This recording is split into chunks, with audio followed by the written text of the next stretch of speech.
आरोप लगाने वालों का यहां भी पेट नहीं भरा। उन्होंने तो बापू के पूरे परिवार पर ही शिकंजा कसना शुरू कर दिया। बापू के बेटे नारायण साईं, बेटी भारती बहन, पत्नी लक्ष्मी देवी को भी आरोपों के घेरे में ले ही लिया। कोई भी एक साधारण इंसान सोच के देखे कि ऐसा क्या कभी कोई पत्नी और बेटी कर सकती है अपने पिता के लिए या अपने पति के लिए? कभी भी कोई नहीं कर सकता। किसी का भी जमीर अगर अपने अंतरात्मा से पूछेंगे, किसी का भी जमीर हाँ नहीं कहेगा इस बात के लिए। फिर भी हमें कोर्ट पर पूरा भरोसा है, न्यायपालिका पर पूरा भरोसा है। जो भी न्याय आएगा सच्चाई के पक्ष में आएगा। संत आसाराम बापू के ऊपर एक के बाद एक जिस तरीके से आरोप लगाए जा रहे हैं, उन्हीं आरोपों का आज जवाब देने के लिए हमारे साथ मौजूद हैं संत आसाराम बापू जी की धर्मपत्नी लक्ष्मी देवी जी। सबसे पहले आपका स्वागत है और आपसे सबसे पहले मैं सवाल करना चाहूंगा, पूज्य बापू जी पर जो आरोप लगाए जा रहे हैं उनके बारे में आपका क्या कहना है? स्वामी जी के ऊपर जो आरोप लगे हैं वो बेबुनियाद हैं। शादी के 7 साल के बाद मेरे को ही छोड़ के गए तो दूसरों के साथ ऐसा कैसे हो सकता है? उनके सानिध्य में लाखों करोड़ का जीवन उन्नत हो रहा है और हुआ है। आपसे जानना चाहूंगा, पूज्य बापू जी को किस रूप में आप मानती हैं? पहले पति रूप में मानती थी, अब उनको गुरु रूप में मानती हूँ। आरोप किया गया है कि बापू जी की धर्मपत्नी और बेटी लड़कियों को भेजने का काम करती थीं। इस पर आपका क्या कहना है? तो आप सबको मानने में आएगा कि ये काम पत्नी और बेटी कर सकती है। आपकी बेटी भारती श्री पर जो आरोप लगे हैं, क्या वे सत्य हैं?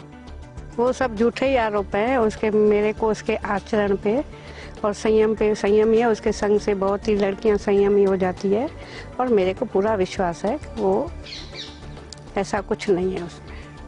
पुलिस जांच में बताया गया कि आपने कबूल कर लिया कि आपकी बेटी भारती श्री बापूजी के लिए लड़कियां ले जाती थीं और आप बापूजी से भी स्वयं बहुत परेशान रहती थीं। ये बिल्कुल झूठी बातें हैं और बेबुनियाद बातें हैं। जब किसी केस की बहस कोर्ट में होती है तो कई तरह के निराधार आरोप भी लगाए जाते हैं, जो कि बापूजी के विरोधी वकील ने भी लगाए और उन्हें पेडोफिलिया होने की संभावना जताई।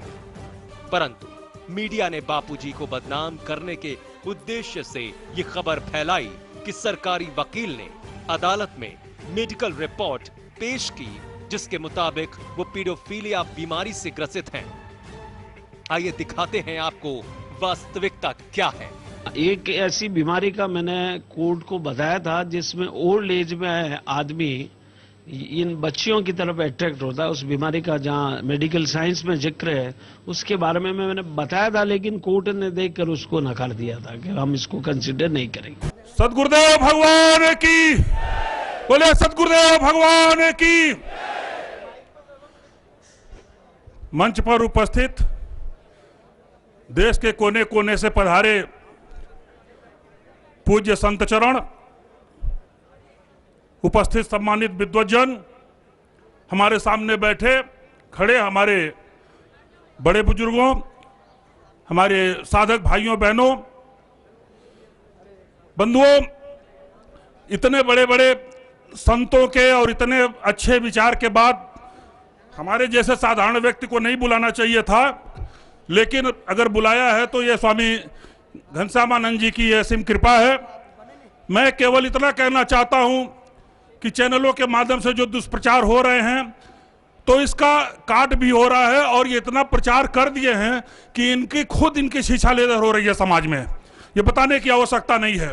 सबसे घिनौना आरोप जो इन लोगों ने हमारी गुरु माता गुरु बहन पर लगा दिया, इससे तो पूरे देश में ये फैल गया कि ये सारा का सारा ढपोल संक है। देश में महिला की तो बात छोड़ दीजिए, हमारी गुरु माता तो साक्षात पार्वती के स्वरूप हैं, हमारी भारती बहन तो साक्षात रानी लक्ष्मीबाई हैं। बेश्या भी नहीं चाहेगी कि हमारे पति के सामने कोई दूसरी पत्नी औरत जाए। ये इतना घिनौना आरोप लगाया। मैंने बापू से कहा कि बापू ये क्या संकल्प इकट्ठा करके बैठे हुए हैं जेल में, अब तो संकल्प को तोड़िए, ये धरती फटने वाली है, धरती को बचाइए। बापू आंख बंद कर लिए, कहे तो तमाशा देखता रहा। बंधुओं, अभी एक चैनल पर मुझे भी हमारे भाइयों ने बैठा दिया था, वहां पर कुछ लोग ऐसे आते हैं मेकअप रूम होता है, जाते हैं वहां पर टीका लगाते हैं, तरह तरह के माला रखे हैं, एक दो बैठ जाएंगे, पहन लेंगे, धर्मगुरु बनाकर उनको बैठा दिया जाता है। और ऐसे ही एक तांत्रिक ज्योतिष परिचय कराया गया। हमसे कहा कि आपके बापू में इतनी शक्ति है तो इतने विरोधियों को क्यों नहीं श्राप दे देते, सब लोग मर जाएं। हम कहते अगर वो सब मर जाएंगे तो तुम्हारी दुकानदारी कैसे चलेगी। हमारे बापू तो सबका मंगल सबका भला चाहते हैं। और अगर तुम्हें चमत्कार देखना है तो थोक के भाव में बापू के सत्संग में जाओ, और जितने बैठते हैं सबके सब चमत्कारों से भरे पड़े हैं। और फुटकर में देखना है, फुटकर में देखना है तो आंख साफ करो, फुटकर में देखना है तो आंख साफ करो। हमारे बापू के आश्रम में करोड़ों नेत्र बिंदु निःशुल्क बंटते हैं, इससे अंधों को भी दिखाई देता है। मैं दिखा रहा हूं क्योंकि तुमको दिख नहीं रहा है, मैं दिखा रहा हूं। देखो, जिस समय हेलीकॉप्टर दुर्घटना होती है, हेलीकॉप्टर के 300 टुकड़े होते हैं और बापू के साथ सवार तुरंत उतर के आते हैं।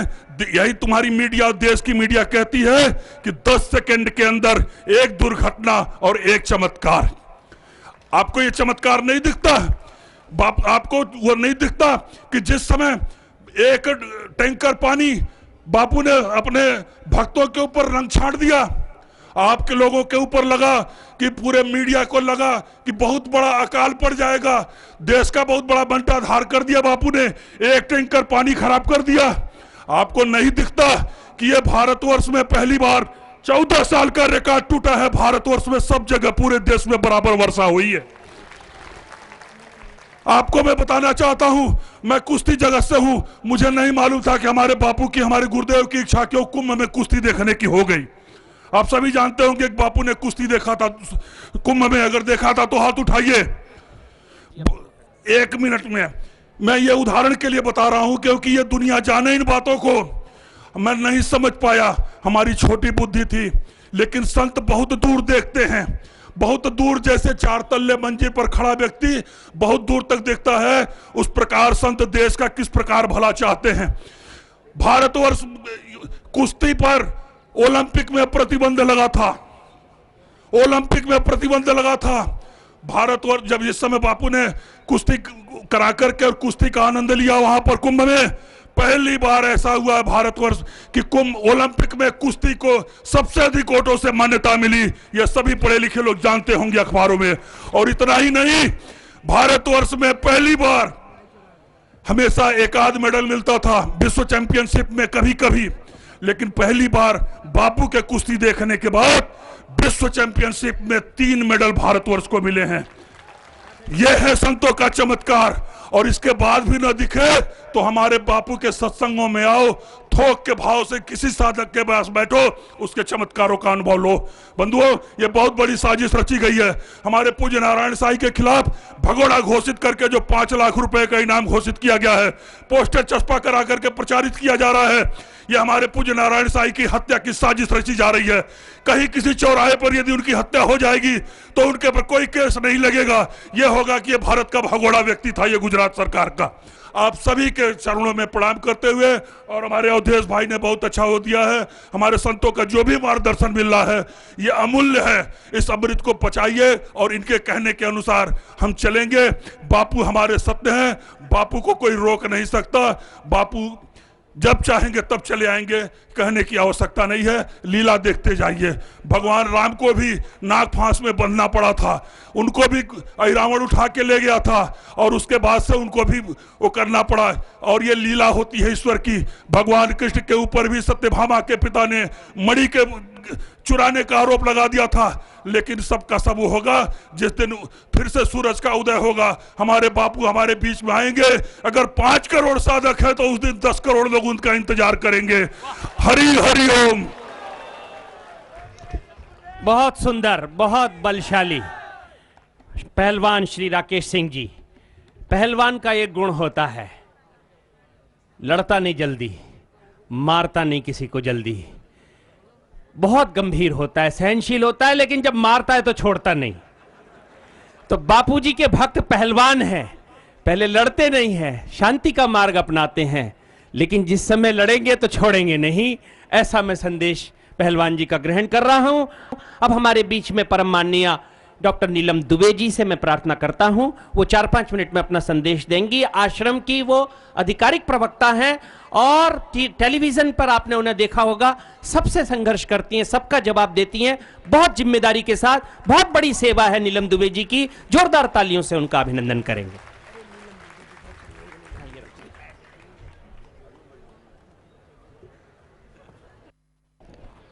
हरिओम।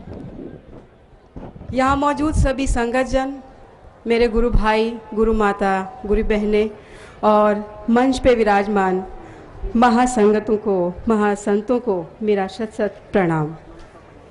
अभी एक अखबार पढ़ रहा है यहाँ पर जिसमें लिखा है कि नीलम दुबे जो अपने आप को बापूजी की प्रवक्ता बताती हैं। मैं ये लाइन क्लियर कर देना चाहती हूँ कि मैंने कभी अपने आप को प्रवक्ता बापूजी का नहीं कहा।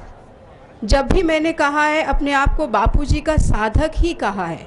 ये तो बापूजी ने मुझे अपना प्रवक्ता कहा है। मैं हैरान थी जब बापूजी ने 2007 में मुझे, मैं एक आम जर्नलिस्ट हूँ, मैं खुद मीडिया में हूँ और बड़ी देर से मीडिया वाले गाली खा रहे हैं, उसमें मैं बैठी खाए जा रही हूँ ये गाली। मैं एक टीवी पत्रकार हूँ पिछले 16 साल से और कई चैनलों में मैं चैनल हेड भी रह चुकी हूँ, CEO भी रह चुकी हूँ, अखबार में भी काम कर चुकी हूँ। मुझे अंदाज़ा नहीं था कि किसी ज़माने में मुझे इतने बड़े संत इतनी बड़ी पदवी दे सकते हैं। 2002 में मैं बापूजी के खिलाफ रिपोर्ट करने गई थी, रिपोर्टिंग कर लिए, बापूजी के खिलाफ खबर छापने गई थी। 2003 में मैंने मटेरियल इकट्ठा कर लिया था बापूजी के खिलाफ खबरें छापने का, एक बहुत बड़ा एक आर्टिकल छापने जा रही थी। तब तक मैं बापूजी से कभी नहीं मिली थी। उस समय पानीपत में सत्संग था और मेरी सासू माँ को पता नहीं क्यों बापूजी की छवि बहुत पसंद थी, तो मैं अपनी सासू माँ को सत्संग में ले गई। मेरा मन तो था कि खबर छापूंगी बापूजी के खिलाफ, लेकिन आड़ थी, पति को बताना था तो उनको ले गई। वो सत्संग में थी और मैं अपना खबर का मटेरियल लोगों के मतलब कुछ खिलाफ रिपोर्टिंग मैटर इकट्ठा कर रही थी, बाहर जो दुकानें चल रही थी उनसे खिलाफ बुलवा रही थी। मैं एक मीडिया की बंदी हूँ, तो मीडिया वाला ये काम होता है, करना पड़ता है, अपने आप को पॉपुलर करने के लिए इस तरह की खबरें छापनी पड़ती हैं। तो मैं ये सारा मटेरियल इकट्ठा कर लिया और उसके बाद फिर मैंने कहा एक कमेंट बापूजी से भी ले लेते हैं। मैं पानीपत के सत्संग में गई, मैं मिल नहीं सकी बापूजी से, मैं बहुत दूर बैठ के सत्संग में 2 लाइन सुन रही थी। अरे वो 2 लाइन मैंने क्या सुनी, मैंने खुद वो 20 पेज की रिपोर्ट जो मैंने लिखी थी फाड़ के टुकड़ा मैंने फेंका। और बहुत देर से मुझे मेरी सासू माँ कह रही थी तू ये फाड़ दे, तू गलत कर रही है, ये बहुत बड़े संत हैं, मैं इन्हें टीवी में सुनती हूँ, तू क्यों उल्टा चल रही है। वो बहुत देर से बोल रही थी, मेरा दिमाग चाट गई थी, मैं उनकी सुन ही नहीं रही थी। लेकिन जब मैंने बापूजी के सिर्फ 2 सेंटेंस सुने, मेरा मन एकदम बदल गया। मैंने कहा ये कुछ तो बात है, ये व्यक्ति आम आदमी नहीं लगता। और मेरे मन में एकदम से छवि आई कि किसी न किसी दिन मैं इनसे मिल के रहूँगी। मुझे आगे किसी ने जाने नहीं दिया, वहाँ साधिकाएँ बहुत स्ट्रिक्ट होती हैं, पकड़ पकड़ के पीछे फेंक देती हैं, तो मैं मिल ही नहीं पाई। 2003 बीता, 4 बीता, 5 बीता, 6 बीता, 7 में एक मैं चैनल में बहुत बड़ी पोस्ट पे थी और इत्तेफाक से मेरी किसी व्यक्ति ने बापू से मुलाकात करवाई और मैंने बापूजी को बोला, बापूजी आप ये छोटी छोटी बातें जो मीडिया में बोलते हैं ना, वो आपको शोभा नहीं देता, आप कोई प्रवक्ता रखिए, वो बोलेगा। तो बापू बोले प्रवक्ता किसको कहते हैं? मैंने समझाया बापू प्रवक्ता ये होता है। तो फिर बोले उदाहरण दे। तो मैंने उदाहरण दिया, कांग्रेस में ये प्रवक्ता है, भाजपा में ये है, इधर ये है, इधर। अच्छा तो ठीक है, आज से तू प्रवक्ता है। मैंने कहा बापू ये तो बड़ा मुश्किल काम है, आपकी संस्था बहुत बड़ी है, आप बहुत बड़े संत हैं और मैं एक मामूली सी पत्रकार हूँ, इतनी बड़ी पोस्ट मेरे लिए, मैं अपने आप को काबिल नहीं समझती, आप ये पोस्ट किसी बड़े आदमी को दीजिए। बापू बोले खबरदार जो गुरु की बात काटी। ये बात रजोकरी आश्रम में थी। रजोकरी में उस समय 20-25 समिति के अध्यक्ष ही बैठे थे जगह जगह के और सत्संग नहीं हो रहा था। और बापूजी ने मुझे बुलाया और मुझे को बोला कि रिपोर्टर क्या क्या किस तरह से इंटरव्यू लेते हैं। मैंने कहा बापू बहुत नेगेटिव लेते हैं, पॉजिटिव खबरें करना मुश्किल होता है, हम नहीं चला सकते, उसकी TRP नहीं जाती। तो फिर पूछे TRP क्या होती है? मैंने सारा TRP समझाया। तो बोले अच्छा टेलीविज़न रेटिंग पॉइंट का मतलब हुआ खबर ज़्यादा बिकती है, ऐड ज़्यादा आता है तो ज़्यादा पैसा आता है। मैंने कहा जी बापूजी। तो ठीक है, 4 गाली दे के मुझे लोगों को 2 रोटी फालतू मिलती है तो मिलने दे। मैंने कहा बापू ये तो गड़बड़ बात बोल रहे हैं आप, ऐसा नहीं करिए। खैर फिर बापूजी ने मुझे बुलाया और एक मंत्र दिया और कहा कि अब जब भी सेवा करे प्रवक्ता की तो ये मंत्र जप लेना। वो अलग से मंत्र दिया। उसके बाद मैंने कभी पलट के नहीं देखा कि प्रवक्ता का काम मुश्किल है या आसान है। धुएंधार हो जाता है काम। मैं कभी खुद नहीं करती हूँ, बस मुझे वो मंत्र ही जपना होता है और मंत्र जपने के बाद सामने से जो भी सवाल आता है उसका जवाब अपने आप निकलता है। मुझे बोलना नहीं पड़ता, अपने आप ही सहज ही सब हो जाता है। और कई जगह से मुझे फ़ोन आते हैं, बहन आपने अच्छा बोला, हमें बहुत खुशी हुई। मैं साफ साफ कह रही हूँ कि मैं कुछ भी नहीं करती हूँ। मेरी औकात नहीं है कि मैं बापू जैसे इतनी बड़ी शख्सियत पे लगे आरोपों का खंडन करने की हिम्मत कर सकूं। मेरी औकात नहीं है। ये तो स्वयं बापू बुलवाते हैं। ये सच है। एक दिन मैं बोल रही हूँ, एक दिन जमाना भी भूलेगा। एक बात और मैं बता देती हूँ, मीडिया हमारी दुश्मन नहीं है। मीडिया में जो परोसा जा रहा है वो गिनती के 2-4 षड्यंत्रकारी हैं। वो मीडिया को जो परोस रहे हैं मीडिया वही दे रहा है। मैं खुद पत्रकार हूँ, मैं इस मजबूरी को जानती हूँ कि अगर टीआरपी नहीं आएगी, बाजार से ऐड नहीं आएगी, एक चैनल में कम से कम 300 लोग होते हैं, उन सबको पगार नहीं मिलेगी, चैनल धम से गिरेगा। मजबूरी है हमें खबर उस तरह की चलाने की जो बाजार में बिकती है। जो बाजार में नहीं बिकेगी वो खबर हम नहीं चलाएंगे। इसलिए मीडिया हमारा दुश्मन नहीं है। एक तो मैं ये बोलूँगी आपसे, आप मन से मीडिया के प्रति द्वेष भाव निकाल दीजिए। आज आरोपों की झड़ी लग रही है ना, वो भी वक्त आएगा जब चमत्कारों की झड़ी लगेगी और यही मीडिया दिखाएगा। आप भी देखना, मैं भी कवर करूँगी, वहाँ मैं भी बोलती नजर आऊँगी। ये ज़रूर होगा, ऐसा मुझे मालूम है। एक चीज़ मैं और कहना चाहूँगी आप लोगों के बीच में, हमारे साधक करोड़ों में है, ये बात तय है और सच है। ये हमें गिनने की ज़रूरत नहीं है, क्योंकि मुझे इतने फ़ोन, इतने मैसेजेस आते हैं कि मैं कई बार झल्ला जाती हूँ कि कितने फ़ोन अटेंड करूँ। दिन में 500-700 फ़ोन तो मैं अटेंड करके मेरे कान में आवाज़ लगातार बजती रहती है। मैं आपसे ये प्रार्थना करती हूँ, आज हमें संकल्प ये लेना चाहिए कि षड्यंत्रकारियों की हर षड्यंत्र जो है, हर प्लानिंग लगातार फेल हो रही है। इसीलिए वो रह के आरोप फेंक रहे हैं मैदान में, कभी छेड़खानी का, कभी बलात्कारी का, कभी बच्चे पैदा का, कभी कुछ। आप खुद ही देखिए ना, पहले बोल रहे थे कि सीडी है शिवा के पास, सीडी का तमाशा कम से कम 24 घंटे चलाया गया। आज सीडी खत्म, सीडी का मामला नहीं है क्योंकि सीडी है ही नहीं। शिवा ने साफ साफ कोर्ट में बोला कि मुझे जबरदस्ती करी गई थी, मेरे पास कोई सीडी नहीं। इसलिए आरोप, क्योंकि लगाने वाले जो षड्यंत्रकारी हैं उनका हौसला पस्त हो रहा है, तो अब वो एक नया तरीका ढूंढ रहे हैं हमारे ही लोगों के बीच में फूट डालने का। इसलिए आपके बीच में जो सेवा कर रहे हैं, आप कृपया उन पे संशय ना करें। ऐसा बहुत बार मुझे देखा गया है, मेरे ही साथ काम करने वाले लोग मेरे खिलाफ बोलने लगते हैं, मुझे उनके खिलाफ बोलने के लिए उकसाते हैं। ऐसा ना होने दें।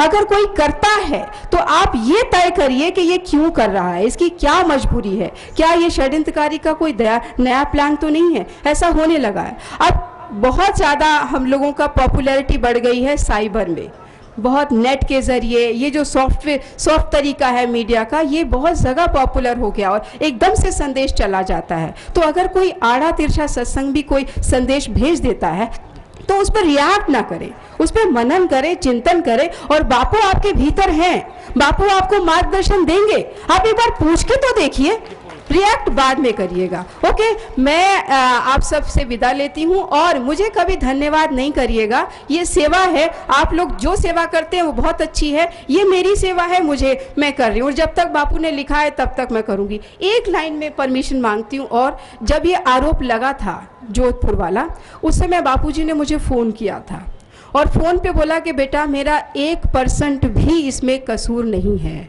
अगर तुझे ज़रा भी लगता है तो मैं कहता हूँ तू जब चाहे तब सेवा छोड़ सकती है। मैंने कहा बापू, मैंने जितनी आपकी पर्सनालिटी स्टडी करी है उसमें ऐसा, ये आपका ये नेचर, ये पर्सनालिटी कहीं एग्जिस्ट ही नहीं करती। मुझे इतना दुख हुआ कि बापू को फ़ोन करके क्यों बोलना पड़ा। क्या कहीं मेरी श्रद्धा में कोई कमी तो नहीं रह गई? कहीं ऐसा तो नहीं कि बापू को सेवा भाव में कुछ कसर दिखा हो। वो मुझे अब समझ में आ रहा है कि ऐसे ऐसे जो आरोप लगते चले जा रहे हैं, उन आरोपों का खंडन करने की ताकत बापू मुझ में दे रहे थे। इसलिए बापू ने जो बोला कि बेटा तुझे मैं साफ साफ कह रहा हूँ। और मैंने कहा बापू ये एग्जिस्ट ही नहीं करता।